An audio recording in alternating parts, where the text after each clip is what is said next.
दुनिया की सबसे बड़ी वारदात, दुनिया का सबसे बड़ा आतंकवाद, दुनिया ने जो first world war, second world war में देखा था वो दुनिया देख रहा है। इस शख्स की तस्वीर देखिए, ये बेंजामिन नेतन्याहू है, इजराइल का प्रधानमंत्री। इसने गजा और फिलिस्तीन को कब्जा करने के लिए बमबारी कर दी है। पिछले 3 साल से बमबारी कर रहा है। वहाँ मासूम बच्चे, यतीम महिलाएं, छोटे छोटे बच्चे, मासूम बच्चे मारे जा रहे हैं। लेकिन इस शख्स का अपराध इतना ही नहीं है। इसने बीच में लेबनान पर हमला किया, इसने बीच में अब ये सीरिया पर हमला कर रहा है। लेकिन सोचिए, एक बड़ी खबर सामने आ रही है। इस शख्स को घमंड था कि एक दिन फिलिस्तीन पर हम कब्जा कर लेंगे, गजा पर हम कब्जा कर लेंगे, हमास को ख़त्म कर देंगे। लेकिन हमास ने एक बड़ी अपील की है, खाड़ी देशों से अपील की है।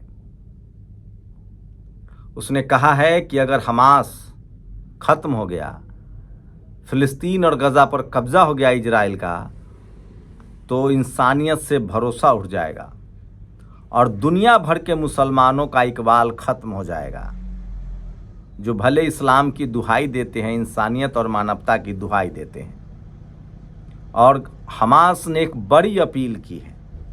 दरअसल ये अपील एक रणनीति का हिस्सा है जो ईरान ने बड़ी ही मशक्क़त के बाद एक ऐसा जाल और ट्रैप बुना है जिसमें देर सवेर इजराइल का ख़त्म होना तय है।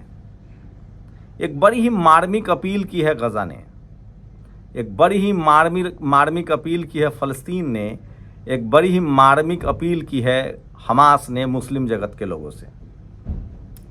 दरअसल ईरान चाहता है कि दुनिया में उसे इस बात के लिए गुनाहगार न ठहराया जाए कि उसने भी इजराइल के साथ वही किया जो इजराइल ने फ़िलिस्तीन और गजा के साथ किया था। दरअसल फ़िलिस्तीन और गजा की आबादी से कहीं बड़ी आबादी इजराइल की है।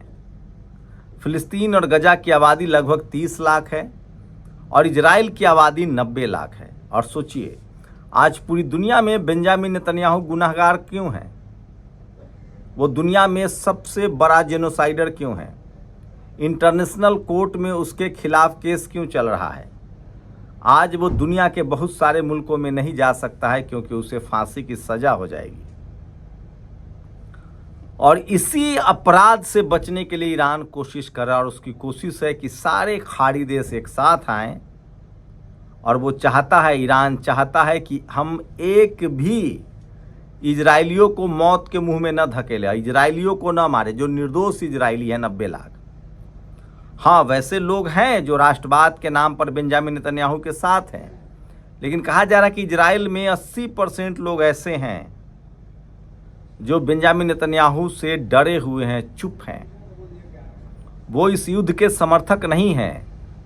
गाहे बगाहे समय समय पर वो इस युद्ध के खिलाफ सड़कों पर निकलते भी रहते हैं। तो जो आरोप और जो दोष इजराइल पर है, क्योंकि उसने निर्दोष फिलिस्तीनियों को मारा है, बच्चों को, मासूमों को, महिलाओं को मारा है, उसका जो अपराध है बेंजामिन नेतन्याहू पर, वो ईरान अपने ऊपर नहीं लेना चाहता। इसलिए ईरान की कोशिश है कि सारे खाड़ी देश और मुस्लिम देश एक साथ आ जाएं और उसके बाद ये तय हो कि इजराइल के साथ क्या करना है।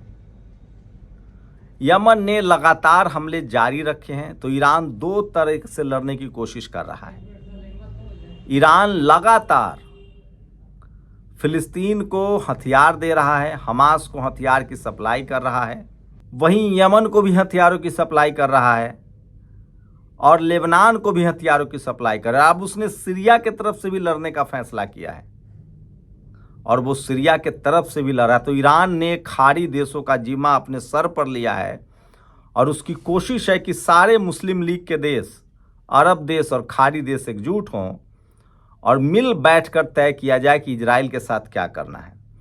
दरअसल ईरान की कोशिश है कि बेंजामिन नेतन्याहू, जो इस जघन्य हत्या का अपराधी है, कम से कम उसको सज़ा मिले और जो इजराइल के जो आम नागरिक है उनकी जान बचाई जाए। नहीं तो अगर ईरान भी वही करेगा जो बेंजामिन नेतन्याहू ने किया, खामनेई भी वही करेगा जो बेंजामिन नेतन्याहू ने किया, तो वो फिर दुनिया को क्या जवाब देगा। दरअसल युद्ध के एक नियम होते हैं।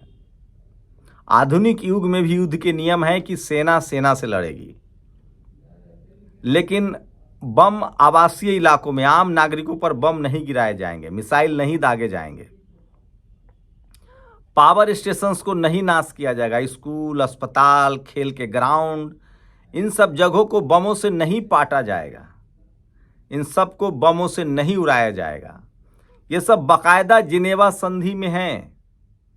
यहाँ तक है कि अगर दुश्मन देश के सैनिक भी अगर सरेंडर कर देता है तो आप उसकी हत्या नहीं करेंगे, उसे एक सैनिक की तरह ही सम्मान देंगे। ये भी जिनेवा संधि में है।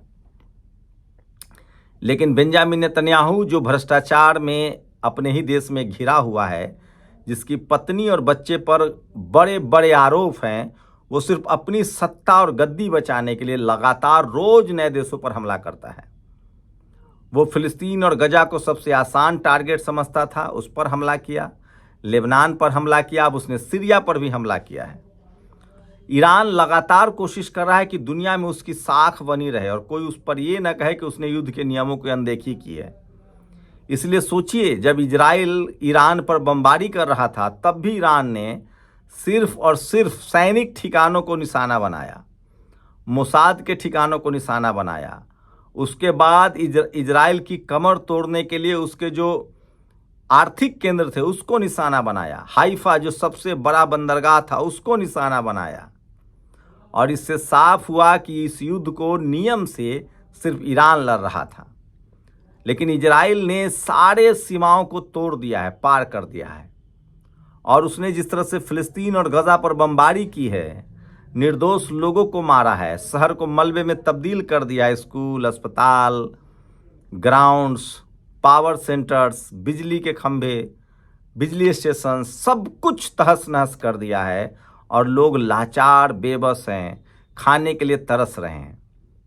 लेकिन इसी के बाद अब हमास ने एक अपील की है कि अब हमें वो सब करने की छूट दी जाए जो इजराइल ने किया है। ईरान भी इसी बहाने एक बड़ा मैंडेट बना रहा है।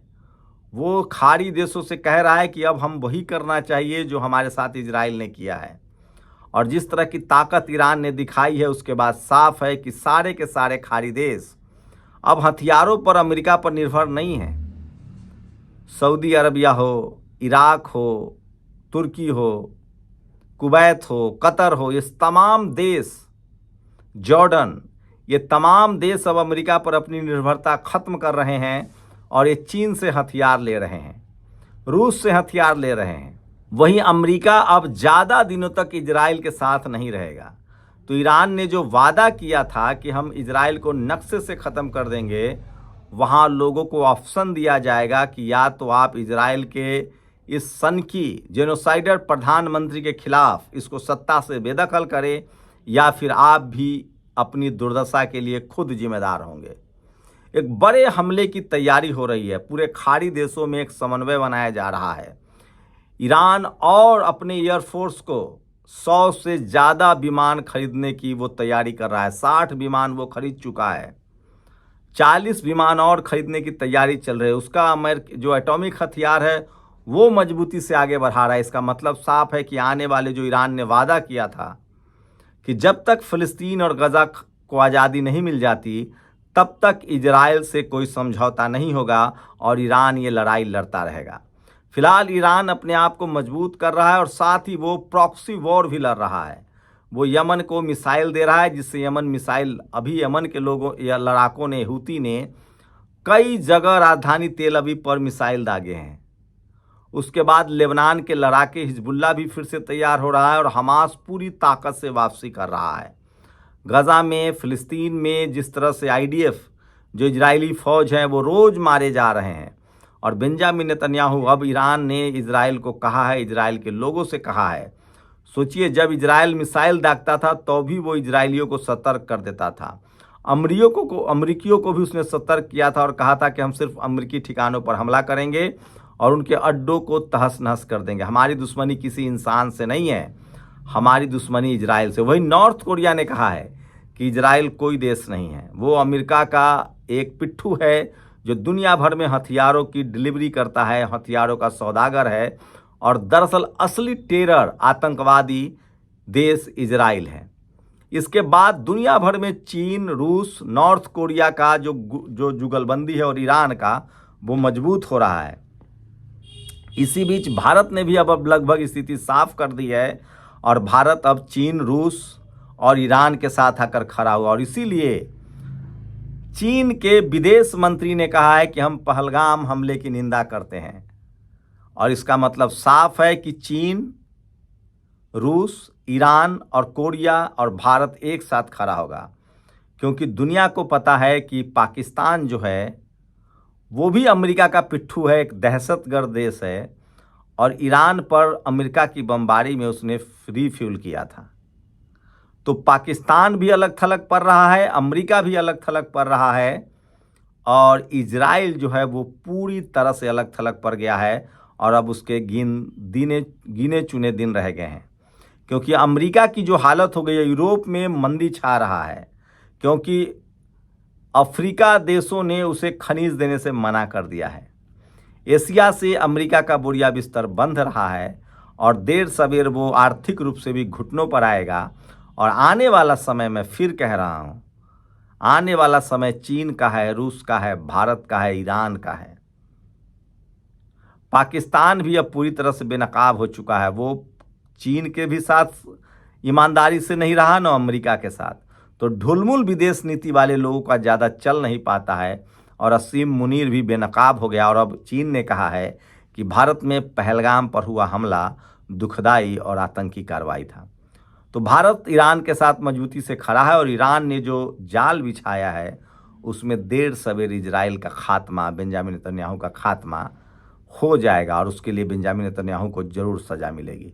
शुक्रिया। दस्तक की आपसे गुजारिश है कि अगर इसको बचाना चाहते हैं तो नेशनल दस्तक को सब्सक्राइब करने के लिए रेड कलर के सब्सक्राइब बटन को दबाएं, फिर बेल आइकन की घंटी दबाएं। नेशनल दस्तक को बचाने के लिए बहुत जरूरी है कि हर खबर को शेयर करें, लाइक करें, कमेंट जरूर करें।